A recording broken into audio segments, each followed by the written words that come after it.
Could you imagine being in a group and loving everyone equally? No. It's being called the new relationship revolution, polyamory, engaging in multiple intimate relationships at the same time, with nearly half of marriages ending in divorce. The main reasons why divorces happen is infidelity. Less couples are saying I do, and more young people are experimenting with a new kind of love. How did you feel when I told you that I was polyamorous? It feels like it's really all just centered around sex. Don't get frustrated, Willow. Redefining relationships, All right, we brought your boyfriend with you. remodeling romance, How many other relationships are you involved in right now? rewriting the rules. You consider yourself a poly newbie. Is traditional marriage a thing of the past? The history of marriage really irks me. Stay tuned. I have to interrupt because I am struggling here. I am struggling. A recent episode of Red Table Talk aired in which the Smith family sat down and had a conversation. And Willow Smith, the daughter, confessed that she was a polyamorous, pursuing a relationship with multiple partners. Now, this lifestyle and this practice is becoming widespread in society, even very popular among young people. And it's showing us that this world is filling up its cup of iniquity. And we are living, as it were, in the days of Noah, just before the flood. And in Genesis chapter 6, verses 1 and 2, it shows us the lifestyle of the men who lived then. It says, "And it came to pass, when men began to multiply on the face of the earth, and daughters were born unto them, that the sons of God saw the daughters of men, that they were fair, and they took them wives of all which they chose." Now, Chloe, do you know what polyamory is? I'd not heard of it, the term, no. Poly means many. Amory, love. Probably multiple love, right? It's more than one person, well, two people in a relationship, so it doesn't really matter if it's male or female, just multiple people. Yeah, that's exactly right. So basically, it's you're in a relationship with multiple people. Of course, not to be confused with polygamy, which is you're married to multiple people at the same time. So now Willow Smith, she recently came out on her Red Table Talk, and she says that she praises the freedom of being in a polyamorous relationship. So I want to ask you two, seeing that you two are married, what are your thoughts on polyamory? Do you think you could be in a relationship with multiple people at the same time? Well, personally, no. I couldn't. There's a level of intimacy that comes with relationships that I don't think I could share with more than one person. Or if I did, I wouldn't consider that level of intimacy that could be split among so many people to be as not necessarily legitimate, but as deep as you might get for one person. I personally would not do it. I feel like a lot of people, I just feel like it would cause a lot of drama, like if someone gets more jealous of the attention he's giving another partner type thing. So I feel like it would just be too much. Like, I know I get jealous, so I wouldn't be able to do that. So definitely not for you. Yeah. Definitely not. I'm married, so obviously, I have, my husband, and I can't imagine being with, somebody more than him, if that makes sense. I think that it's sacred in a way where you're just meant to be with one person. And if she's down for that, that's totally cool. But for me personally, I just want to be with my person. I don't think so at this point. I've been raised and too old to. I think it has a lot to do with how you've been raised and what societal expectations that you have inculcated. So now one reason that she gave, I guess, why she kind of looked at polyamory because when she looked at monogamous relationships, statistics show us that many of them fail because of infidelity, because of cheating.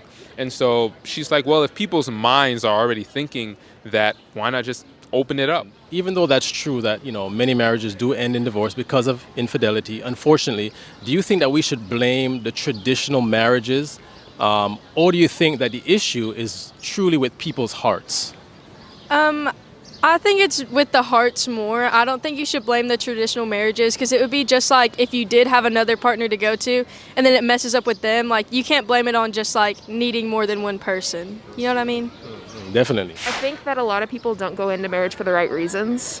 And I think that's probably one of the biggest issues. But at the same time, numbers don't lie. So, I know a lot of people that, my parents are divorced, and a lot of people that I know are divorced, and they're just not good together. So I think sometimes people just jump in too soon, too quick, without really thinking like, hey, do I really want to spend my life with this one person? I mean, I definitely don't think we should blame traditional marriage. I mean, if you think of like marriage as like a contract between two different people, that contract is based on more than just lust and stuff like that. It's a lot more, it's a lot deeper than that, based on a level of companionship. Someone that'll stay with you, you know, as you grow old and die and all that. And I think that a lot of times infidelity is based more on that passion, right? That you lose the passion in the original marriage and you seek that in other people. And I mean, well, I think that, you know, traditional marriage, that passion does die. I mean, I don't think that that's a bad thing. I think that no marriage should be solely based on that passion in the first place. And if that the marriage cannot withstand losing that passion, then perhaps maybe it wasn't, you know, as true a union as you would have thought. But do you think that we should blame traditional marriage, or is the issue with our hearts? I think it's with the people. But again, that I see your point. He's a marriage and family therapist, please. I think that nearly everything people do is from the heart, and I think that's most important. For me, if Henry had a mistress, she would probably be dead. So that's kind of where I'm coming from.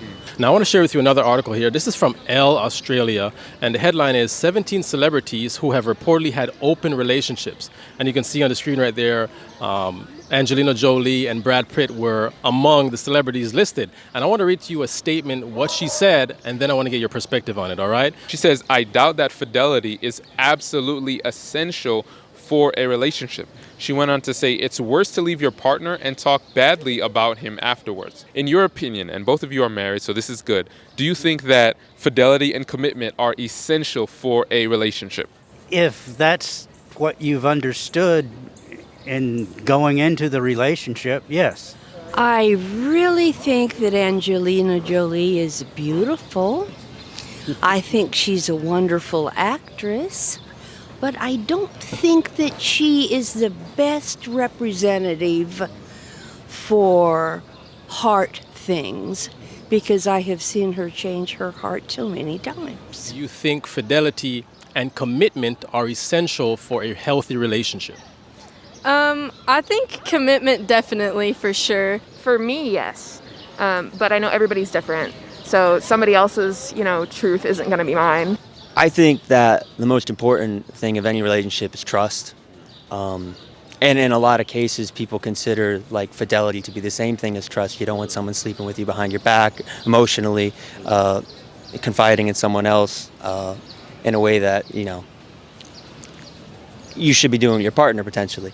However, if for some reason, two people are in a relationship and they have trust with each other and that they are open with what they're doing and they're both okay with it, then if that trust is there, then yeah, I don't think that the fidelity is essential. I think the trust there, the understanding of what the other person is doing. So now I want to share with you, because two of the panelists who were on this Red Table Talk, they shared their reasons why they first entered into a polyamorous relationship. And the first reason that one young lady shared was that she was reading fan fiction. How did you come to understanding you wanted a polyamorous relationship? The first time I had heard about it, I was reading fan fiction. The main character was in a love triangle. The two guys were supposed to duke it out to figure out who would be her love at the end. So very barbaric. Yeah, very barbaric. It was like a vampire thing. At the end, they kind of got an equal score, so she just picked both of them. Right. And I was like, wait, this is so much better. Exactly. Like, this is possible. And then I was in my first relationship when I was like 17 to 19. And a year and a half in, noticed I was like looking at other people, and that kind of opened the idea of like, okay, maybe we can do a polyamorous relationship. And then I met Alex, and that kind of solidified things for me. Another of the ladies mentioned that she used to watch movies, and sometimes many of these movies have, certain characters. A lady has to choose between two guys, and, she said... Growing up, I was still on the monogamy train, but I had these misgivings. I'm like, well, it seems like the monogamy thing isn't perfect, or isn't as perfect as everyone is saying it is. And when I watched movies, like a lot of the time, there was the woman with the two options that she had to choose between, like the love triangle. In my teenage mind, I was like, isn't there a way to have an agreement? And it just clicked for me. And I've never turned back since. So do you personally agree that what we watch, what we read, and what we listen to affects the decisions that we make in life? Oh, 100%. Like, I mean, what you see is going to influence you. I mean, culturally too. Yeah, to some extent.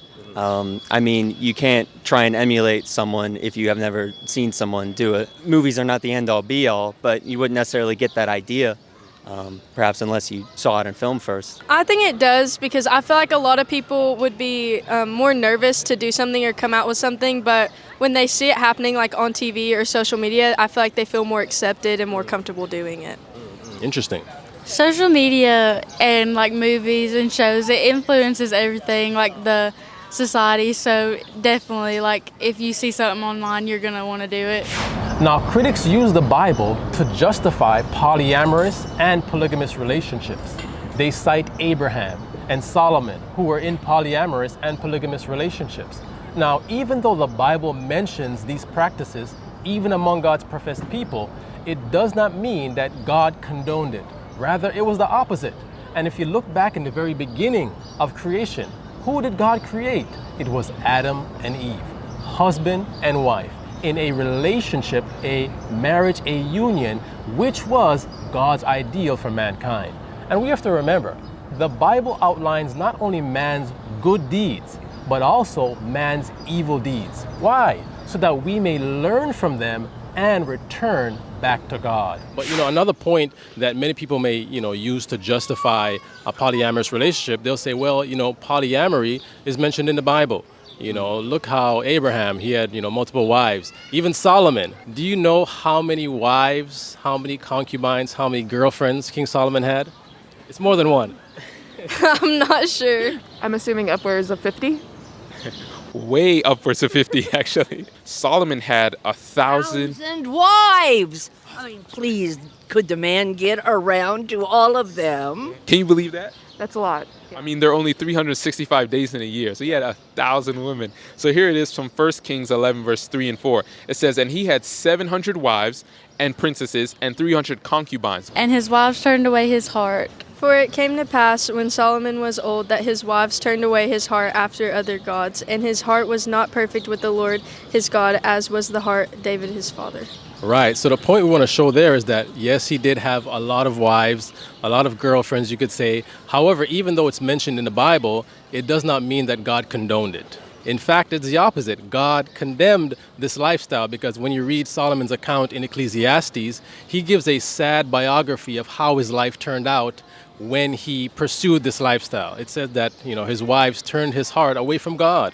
So, I mean, he was sad, he was depressed, he was just not happy. Some people may say, well, it works for me. It doesn't work for you or whatever. However, what is God's ideal from the beginning? Do you know? No. Well, man and a woman, yeah. I mean, but obviously times are different, like, cultures, again, are different. So it's hard to say, like, what Solomon was thinking there. But obviously, man and a woman was God's ideal. Even at the very beginning, you can see how God instituted marriage. He created Adam, created Eve, one husband, one wife for each other. And there was perfect harmony. There was no discord, no jealousy or anything like that, because they were both meant for each other. So, I just want to encourage both of you as young ladies, to continue following God, continue following his way, and even be patient with God. I'm not too sure if you're in a relationship or not, but, as long as we're patient with God, he's going to send somebody our way that's going to complement each one of us and encourage us to not only persevere and endure, but also draw closer to God. Do you both believe that? Yes, I do. Yeah. And so I just want to encourage you all that this is God's ideal. He wants us to be happy and to follow his way. And only by following his commandments can we truly do so. So I want to leave you with some gifts right here. Hey, wow. All right. And hope you all are blessed. You all have a great day. Get out of the rain. Okay. As we were talking about polyamory, my mind went back to the account of Hosea and Gomer in Scripture.